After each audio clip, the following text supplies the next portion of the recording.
I always thought the strangest part about this hotel was how the elevator refused to acknowledge a 13th floor. Maybe it was superstition, or maybe old hotels just have quirks like that, but tonight, after a long day of business meetings and too much cheap coffee, I watched the elevator panel flicker, skipping past 12. But instead of stopping at the lobby, the digital numbers stuttered, then glowed a deep, red 13. I laughed it off, thinking it was some maintenance glitch, but when the doors hissed open, my joke died in my throat. The hallway was wrong, longer than it should have been, lit by a jaundiced, humming light.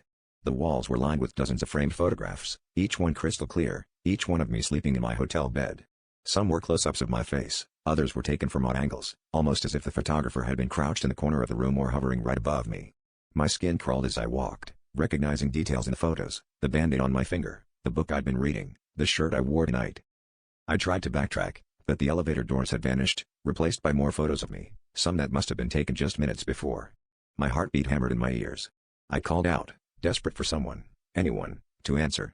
But my voice was swallowed by the thick silence. As I moved further down the corridor, I realized the photos had started to change, my sleeping face twisted into expressions I didn't recognize, fear, pain, even terror. In one, my eyes were open, staring straight into the camera. I reached the end of the hallway, where a final door waited, slightly ajar.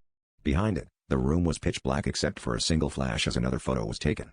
I saw, for just a second, the silhouette of someone holding a camera, a shape that looked exactly like me. Before I could speak, the flash went off again, blinding me, and I understood the truth. I was never alone in my room, and tonight, I was about to become the newest addition to this hallway of nightmares.